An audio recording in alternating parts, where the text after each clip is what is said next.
വയലാറിലെ വെടിവയ്പ് കഴിഞ്ഞിട്ട് അന്നേക്ക് 10 വർഷവും 5 മാസവും 8 ദിവസവും കഴിഞ്ഞിരുന്നു.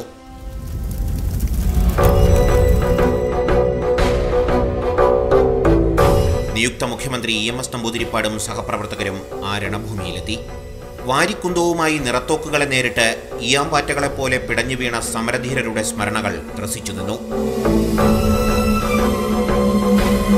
വലിയ ചുടുകാട്ടിലെ പുന്നപ്ര വയലാർ രക്തസാക്ഷി മണ്ഡപത്തിലും പി കൃഷ്ണപിള്ളയുടെ ശവകുടീരത്തിലും EMSഉം സംഘവും പുഷ്പാർച്ചന നടത്തി.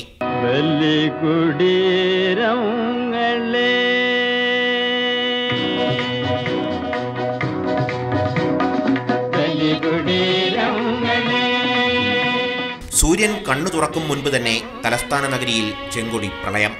ആയിരം കണ്ഠങ്ങളിൽ നിന്ന് ആവേശത്തിന്റെ തീനാമ്പുകൾ ഉയർന്നു. 10,000 ജയഭേരി മുഴക്കവേ ഗവർണർ B. രാമകൃഷ്ണറാവു EMSനും സഹപ്രവർത്തകർക്കും സത്യവാചകം ചൊല്ലിക്കൊടുത്തു. പുതുമകൾ നിറഞ്ഞ ഒരു ഭരണകൂടത്തിന്റെ സ്ഥാനാരോഹണം. തൊഴിലാളി വർഗത്തിന്റെ അജയ്യ ശക്തി ഭരണപീഠത്തിലേക്ക് ഉയർന്നു. ഭൂപടങ്ങളിലൊരിഞ്ച നിവർന്നു ജീവിതങ്ങൾ കുടലൂരിയറിഞ്ഞു. ഭൂപടങ്ങളിലൊരിഞ്ച നിവർന്നു ജീവിതങ്ങൾ കുടലൂരിയറിഞ്ഞു. ചുണ്ടിൽ ഗാഥകൾ കരങ്ങളിലെ പൂച്ചെണ്ടുകൾ പുതിയ പൗരനുണർന്നു. ചുണ്ടിൽ ഗാഥകൾ കരങ്ങളിലെ പൂച്ചെണ്ടുകൾ പുതിയ പൗരനുണർന്നു. അന്ന് പാർട്ടി സെക്രട്ടറി ആയിരുന്നു എമ്മന് മാത്രമേ ഉണ്ടായിരുന്നുള്ളൂ വ്യക്തമായ ധാരണ ഭൂരിപക്ഷം കിട്ടും ഭരിക്കാൻ നോക്കുമെന്ന്. ആണ്ടോടാണ്ട് 50,000 പറ നെല്ല് പാട്ടമളക്കുന്നതാണ് ഏലംകുളം മന. ഏലംകുളത്ത് മനയ്ക്കലെ ശങ്കരൻ നമ്പൂതിരിപ്പാട് കേരളത്തെ ഇന്ത്യയിലെ കമ്മ്യൂണിസ്റ്റ് ഈറ്റില്ലമാക്കിയവരിൽ പ്രമുഖനാണ്. സ്വാതന്ത്ര്യ സമരാവേശം മൂത്ത് വിദ്യാഭ്യാസം ഉപേക്ഷിച്ച് കോൺഗ്രസിലേക്ക് കുതിച്ചു ചാടിയ യുവാവ്. കോൺഗ്രസ് ദേശീയ ബൂർഷ്വാസികളുടെ കൂടാരമാണെന്ന് കണ്ട് വിപ്ലവ മാർഗത്തിലേക്ക് ചുവടുമാറ്റിയ പുരോഗമനവാദി. AK ഗോപാലന്റെ ബഹുജനാടിത്തറയോ P കൃഷ്ണപിള്ളയുടെ സംഘാടന മികവോ EMSനില്ല. പട്ടത്തിന്റെയും പനമ്പള്ളിയുടെയും തലയെടുപ്പും നമ്പൂതിരിപ്പാടിനുണ്ടായിരുന്നില്ല. എന്നാൽ നിശിതമായ ബുദ്ധിസാമർഥ്യവും അപഗ്രഥന വൈദഗ്ധ്യവും കൊണ്ട് അവരെയൊക്കെ EMS കടത്തിവിട്ടി. ഒരു നല്ല രാഷ്ട്രീയക്കാരനാവാൻ വേണ്ട പ്രധാന ഗുണം ഒന്ന് സത്യസന്ധതയും മര്യാദയും, 2 ജനങ്ങളോടുള്ള അടുപ്പം. തെക്ക് വടക്ക് പരന്നുകിടക്കുന്ന ഒരു ഐക്യ കേരളം ബ്രിട്ടീഷ് അധിനിവേശ കാലത്ത് സ്വപ്നമായി നിന്നു. വെട്ടേറ്റ മുറിവുമായി CP രാമസ്വാമി അയ്യർ നാടുവിട്ടോടിയതോടെ ആദ്യ പ്രതിബന്ധം നീങ്ങി. തിരുവിതാംകൂറും കൊച്ചിയും ലയിച്ചു. അപ്പോഴും ഐക്യ കേരളം അകന്നു നിന്നു. വിശാല ആന്ധ്രാ സംസ്ഥാനത്തിനു വേണ്ടി പോറ്റി ശ്രീരാമലു നിരാഹാരം കിടന്നു മരിച്ചതോടെ സ്ഥിതിഗതികൾ സ്ഫോടനാത്മകമായി. 1953 ഡിസംബർ 22 ഫസലലി ചെയർമാനായി സംസ്ഥാന പുനഃസംഘടനാ കമ്മീഷൻ നിയോഗിക്കപ്പെട്ടു. പരശുരാമന്റെ മഴു അതിരുകൾ വരച്ച കേരളത്തിന്റെ ഭൂപടത്തിൽ നിന്ന് തോവള, അഗസ്തീശ്വരം, കൽക്കുളം, വിളവൻകോട് എന്നീ തെക്കൻ താലൂക്കുകൾ ഒഴിവാക്കപ്പെട്ടു. കമ്മ്യൂണിസ്റ്റ് പാർട്ടിയുടെ തന്ത്രപരമായ നീക്കമാണ് വിജയിച്ചത്. കമ്മ്യൂണിസ്റ്റുകാർക്ക് വേരോട്ടമില്ലായിരുന്ന തെക്കൻ താലൂക്കുകൾ മദ്രാസിലേക്ക് പോയി. പാർട്ടി കരുത്താർജിച്ച മലബാറും തെക്കൻ കാനറ ജില്ലയിലെ കാസർഗോഡ് താലൂക്കും ഐക്യ കേരളത്തിന്റെ ഭാഗമായി. കമ്മ്യൂണിസത്തിന്റെ ബദ്ധവൈരികളായിരുന്ന ക്രിസ്ത്യാനികളുടെ ശതമാനം 31 നിന്ന് 24 കുറഞ്ഞു. അനുഭാവികളായ ഈഴവരുടേത് 22 നിന്ന് 26 ഉയർന്നു. വരാനിരിക്കുന്ന തെരഞ്ഞെടുപ്പിൽ കമ്മ്യൂണിസ്റ്റ് പാർട്ടിക്ക് ആവേശം പകരുന്ന ഘടകങ്ങളായിരുന്നു ഇവ. ഫസലലി അധ്യക്ഷനായ സംസ്ഥാന രൂപീകരണ സമിതിയിലെ 3 അംഗങ്ങളിൽ ഒരാൾ പാർട്ടി സെക്രട്ടറിയുടെ ഭാര്യാപിതാവായിരുന്നു എന്നതുകൂടി കൂട്ടിവായിക്കുമ്പോഴാണ് ചിത്രം വ്യക്തമാകുന്നത്.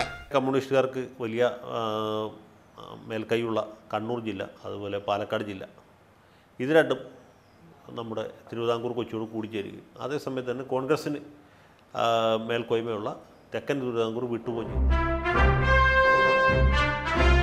ആകെയുള്ള 126 സീറ്റിൽ 101 കമ്മ്യൂണിസ്റ്റ് പാർട്ടി മത്സരിച്ചു. 124 സീറ്റിൽ കോൺഗ്രസ് ജനവിധി തേടി. മാർച്ച് 3-ാം തീയതി ആരംഭിച്ച വോട്ടെണ്ണൽ 15 ദിവസം കൊണ്ടാണ് പൂർത്തിയായത്. തൂക്ക് മന്ത്രിസഭയുണ്ടാകുമെന്നാണ് ആദ്യം കരുതിയതെങ്കിലും അവസാനമാകുമ്പോഴേക്കും കമ്മ്യൂണിസ്റ്റുകാർ വ്യക്തമായ മേൽക്കൈ നേടി. 60 സീറ്റുകളിൽ കമ്മ്യൂണിസ്റ്റ് പാർട്ടിയും 5ഇടത്ത് പാർട്ടി സ്വതന്ത്രരും വിജയിച്ചു. കോൺഗ്രസ് 43 സീറ്റിലൊതുങ്ങി. പോൾ ചെയ്ത വോട്ടിന്റെ 37.8% കോൺഗ്രസിനും 35.6% കമ്മ്യൂണിസ്റ്റ് പാർട്ടിക്കുമായിരുന്നു.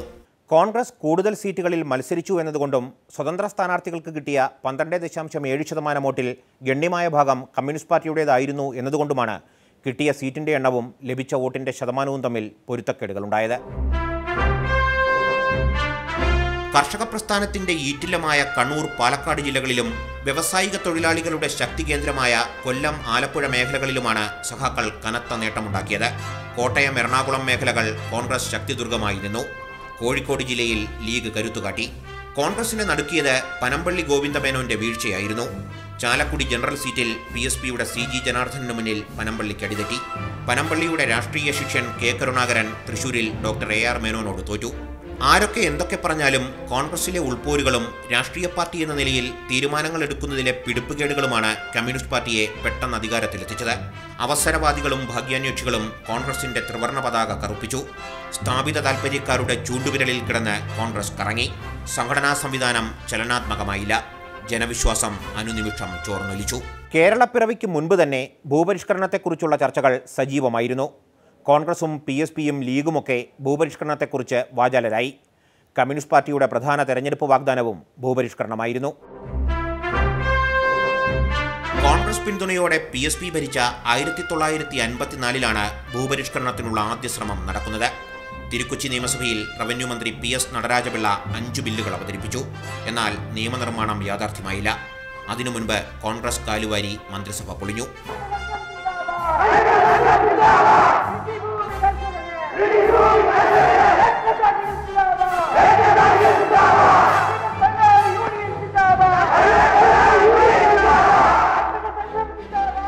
ചേർത്തല കളത്തിൽപ്പറമ്പിൽ രാമന്റെ മകൾ ഗൗരി കമ്മ്യൂണിസ്റ്റാകുന്നത് കൽക്കട്ട തീസിസിന്റെ കാലത്താണ്.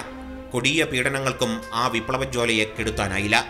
1957 ചേർത്തലയിൽ നിന്ന് ജയിച്ചു വന്ന KR ഗൗരി EMS സർക്കാരിൽ റവന്യൂ മന്ത്രിയായി. 957 ഏപ്രിൽ 10 പകൽ നന്നേ തിരക്കായിരുന്നു.